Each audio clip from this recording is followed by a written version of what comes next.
Morning मेरे बच्चों, कैसे हैं आप। मैं आपकी शिक्षिका श्वेता सिंह, प्रभारी प्रधानाध्यापिका पूर्व माध्यमिक विद्यालय हेतापट्टी विकास खंड बारिया प्रयागराज, आपका ऑनलाइन क्लास में स्वागत करती हूँ। मैं आपको भूगोल पढ़ा रही हूँ, कक्षा 7 की भाग 4 पढ़ाने जा रही हूँ, पृथ्वी की आंतरिक संरचना। और उसमें मेरा जो मैं जहाँ चल रही थी, पिछला मैंने छोड़ा था आपको पहले वाले शैल था, शैल का प्रकार आग्नेय शैल मैंने आपको पढ़ा दिया इसके पहले। अब मैं दूसरे पर आऊंगी, परतदार या अवसादी शैल, सेडिमेंट्री रॉक, परतदार या अवसादी। नाम कैसा लग रहा है? नाम से ही आधी चीजें पता चल जाती हैं, जैसा उसका नाम होता है। ठीक है, आपने बच्चों बारिश देखी है ना? जब बारिश होती है तो तेजी से चीजों को बहा के नाली में ले जाती है। अगर नाली है तो नाली, नहीं तो जहां ढलान होती है वहां जाता है ना तेजी से पानी, तो बहा के वो ले जाती है और वो पानी नदी में जाता है। ठीक, या खूब तेज आंधी आई तो आंधी चीजों को, ऊपरी मिट्टी को, किसी भी ऊपरी सतह को जो मुलायम होगी, जो उड़ने लायक होगी, उड़ा के ले जाएगी। कपड़े हैं और अगर तेज आंधी है तो छोटी छोटी चीजें हैं, लकड़ी के टुकड़े हैं, ईंटे के टुकड़े हैं, वो सब उड़ा के ले जाती है। ठीक है, और ये आंधी और हिमानी, बर्फ का जो भाग होता है उसको हिमानी कहते हैं, वो भी बहा के ले जाती है। तो ये सब चीजें जो बहा के ले जाती हैं, तो कोई तो एक जगह होगी जहां ये इकट्ठा होता होगा। तो ये समुद्र में, समुद्र समझ रहे हैं ना, समुद्र में या धरातल पर यानी जमीन पर कहीं ये ले जाकर इकट्ठा करते हैं। तो ये जो इकट्ठा होने से कई हजार साल तक ये जो बनता है, इन्हीं शैलों को, इसी प्रकार की शैलों को हम परतदार शैलें कहते हैं। ये देखिए हमने परत परत बनाई है। मान लीजिए ये कई पहले की एक परत है, फिर उसके ऊपर दूसरी परत पड़ गई, फिर तीसरी पड़ गई, फिर चौथी परत पड़ गई। ठीक है, अब आपको और समझा देते हैं। जैसे कि अभी हमने आपको ये किताबें दिखाई थी। जैसे ये एक परत है, ये किस चीज की परत है? आंधी और तूफान और पानी जब बरसता है तो क्या वो चीजों को देख कर ले जाता है? नहीं ना, वो तो पत्ती है और मरे हुए जानवर हैं और कुछ भी गंदगी, कुछ भी चीजें, लकड़ी के टुकड़े हैं, बर्तन के टुकड़े हैं, टायर के टुकड़े हैं, मिट्टियां हैं, बड़े बड़े ईंटे हैं, सब बहा के पानी ले जाता है ना। तो बहा के ले गया, एक परत ये हो गई। ठीक है, कुछ दिन बाद फिर वहां बहा के ले जाता है, उसके ऊपर वो ये परत जमी हुई है, इसके ऊपर दूसरी परत जम गई, फिर कुछ सालों बाद उसी के ऊपर तीसरी परत जम गई, इन्हीं सब चीजों की, अलग अलग चीजों की, और चौथी परत जम गई। तो इस तरह से जो परत परत में दिखाई दे अलग अलग, इसी को परत कह रहे हैं। देखो ये एक परत हो गई, ये दो परत हो गई, ये तीन, ये चार। ये जो परत होती है ना, इसी को परत कहते हैं। ये जो परत परत में जमती है, इन्हीं प्रकार की शैलों को परतदार या अवसादी, अवसाद माने होता है मलबा, गंदगी, एक तरह से कह सकते हो, गंदगी का मलबा कहते हैं। ठीक है, अवसाद जो भी चीजें बहा कर ले जाए, पानी है, हवा है, उसको अवसादी शैल। तो इस तरह से परतों का वो निर्माण करता है। इन परतों की तरह के जो भी हमें टुकड़े मिलते हैं, उनको जो है हम अवसादी या परतदार शैल कहते हैं। ठीक है, हम आपको दिखा रहे हैं और बता रहे हैं। ये जो परतदार शैलें हैं, ये पूरी पृथ्वी के, ये हमारी पूरी पृथ्वी है, इसके 3/4 भाग पर ये परतदार शैलें पाई जाती हैं, ये वाली। ठीक है, परतदार हमने आपको समझाया। अभी और अच्छे से हम बता देंगे ना जब आप, तो और समझ जाएंगे। एक लोयस है चीन में, लोयस का पठार, लोयस का मैदान कहा जाता है। ये दुनिया का सबसे बड़ा पठार, हवा से परतदार, मतलब हवा से बनने वाला सबसे बड़ा मैदान कहा जाता है लोयस का। ये चीन में पाया जाता है। ठीक है, हिमालय, हमारा जो हिमालय है, सबसे ऊंचा पर्वत भारत का पहरेदार, देखे ना ऊपरी हिस्से में है भारत के, वो जो है वो इसी परत, उसमें ये परतदार चट्टानें पाई जाती हैं। ठीक, उसका सबसे बड़ा उदाहरण है। अब परतदार चट्टानों में कौन कौन सी चीजें, किसकी चीजें पाई जाती हैं? बलुआ पत्थर, ये परतदार चट्टानों के उदाहरण हैं चूने का पत्थर, कोयला, खड़िया, मिट्टी। अभी आपको बहुत अच्छे से समझ में आ जाएगा। कोयला याद है? कोयला देखे हैं ना, सब लोग देखे होंगे कोयला। हमारे भारत की लगभग 64% बिजली ही कोयले से बनती है।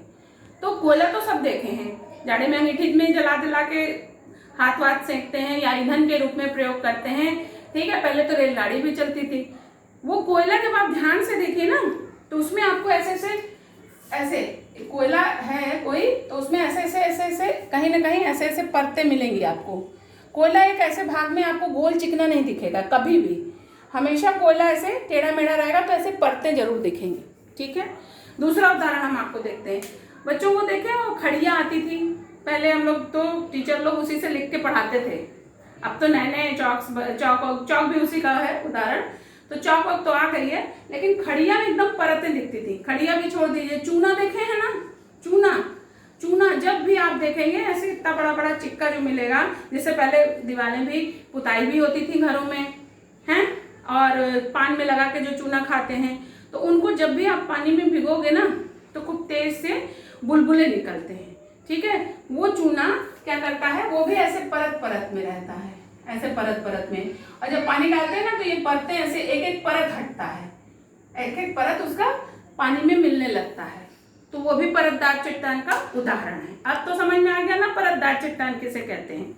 अब इसकी विशेषता देख लीजिए, ये किससे बनता है, ये चट्टानों के चूर्ण से बनता है। भाई जब पानी बरसता है तो हम आपको बताए थे ना वो क्या क्या चीजें ले जाएगा, तो वो चट्टानों का चूर्ण भी ले जाएगा, मरे हुए जानवर, मनुष्यों की हड्डी है, ये सब ले जाएगा, वनस्पतियां, अरे पेड़ है, पौधे हैं, पत्तियां हैं, डंठल है, ये सब ले जाएगा। आखिर कोयला बनता किससे है?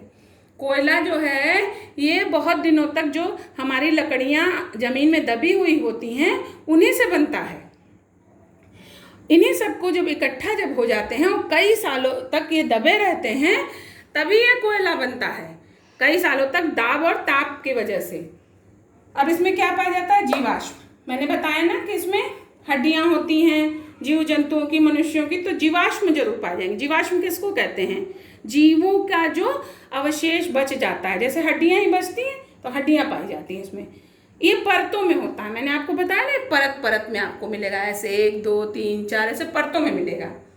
ये प्रायः तो मुलायम होती हैं। आप कभी वो वाली देखे होंगे चौक, खड़िया जो होती है बड़ी मुलायम होती है हैं, लेकिन वो देखिए कोयला तो कड़ा होता है, तो कुछ कड़ी होती है लेकिन ज़्यादातर मुलायम होती हैं, प्रायः मुलायम होती हैं। ठीक, अब इसमें पाया क्या जाता है? इसमें बहुत इंपॉर्टेंट चीज पाई जाती है बेटा, खनिज तेल। खनिज तेल नहीं रहेगा स्कूटर कैसे चलेगी, कार कैसे चलेगी, बस कैसे चलेगा, हवाई जहाज कैसे चलेगा, ट्रेन कैसे चलेगी?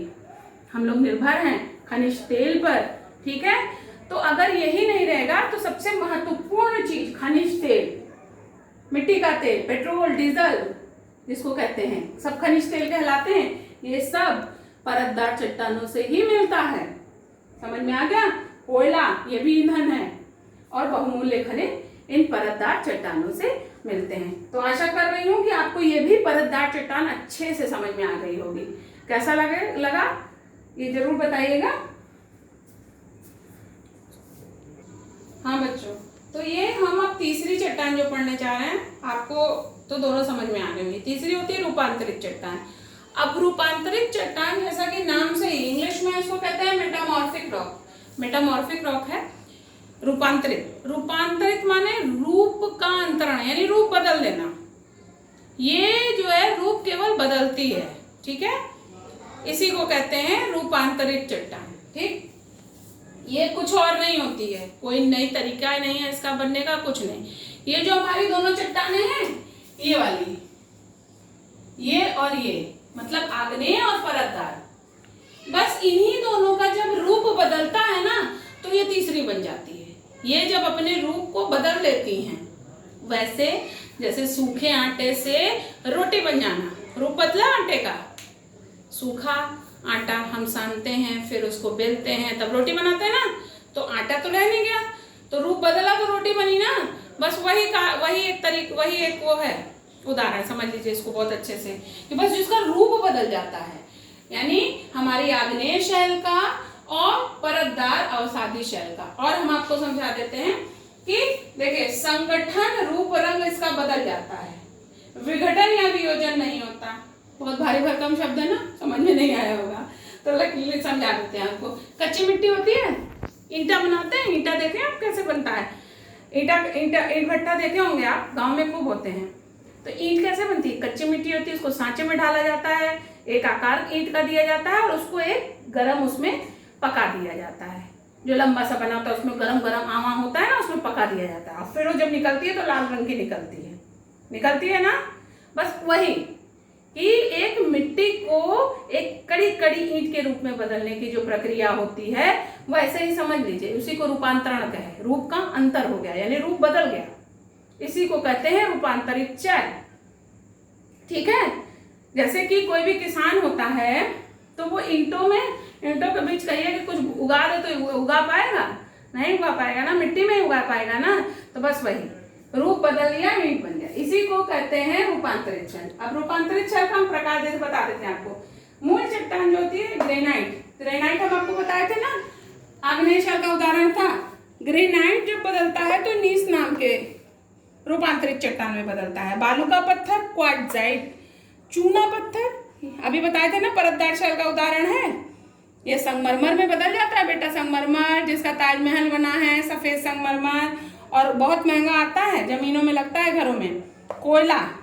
कोयला जिससे ईंधन का प्रयोग होता है, जिसमें हम लोग ईंधन जलाते हैं, वो हीरा जैसे महंगे उसमें बदल जाता है, महंगे बहुमूल्य पत्थरों में बदल जाता है। बच्चों इसका सबसे बड़ा रूपांतरित छल का ये बात होती है कि इसके होने से जो कम मूल चट्टान जो होती है वो कम महंगी होती है, जो रूपांतरित होती है वो बहुत महंगी मिलती है। इसमें क्या क्या ये कैसे बनती है, बहुत अधिक प्रेशर जब पड़ता है, जब कोयला है कहीं जमीन में दबा हुआ है, हम उसको निकाले नहीं है, उस पर और दबाव पड़ा और काफी गर्मी रहती है। जब दबाव पड़ता है जमीन के अंदर बहुत गर्मी रहती है, मैंने आपको बताया है। तो जब ये अपना रूप बदलता है तो ये हीरा बन जाएगा।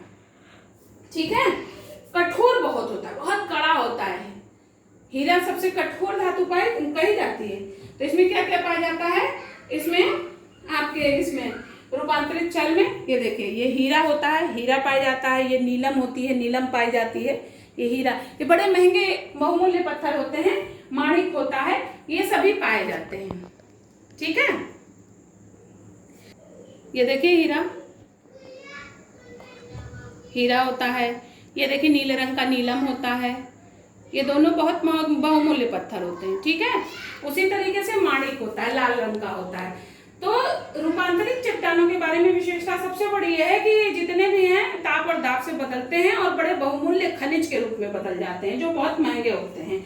अगर आप उसे बाजार में खरीदने जाएंगे तो आपको महंगे मिलेंगे। ठीक है, हम आशा करते हैं कि अभी आज पार्ट 1 मैंने खत्म कर दिया है और आपको बहुत अच्छे से समझ में आ गया होगा। नहीं भी समझ में आया तो कमेंट बॉक्स में जाके जरूर लिखिएगा कि मैडम आप अच्छा नहीं पढ़ाती हैं, लेकिन हमें लगता है कि हम समझा ले गए होंगे। फिर मैं अगर आप नहीं समझ पाए मैं फिर से पढ़ाऊंगी, कैसा लगेगा जरूर बताइएगा। इसके बाद में तुरंत आपको रिकैप टेस्ट के प्रश्न दूंगी, आप इसको जरूर अच्छे से देख लीजिएगा। जय हिंद, जय भारत।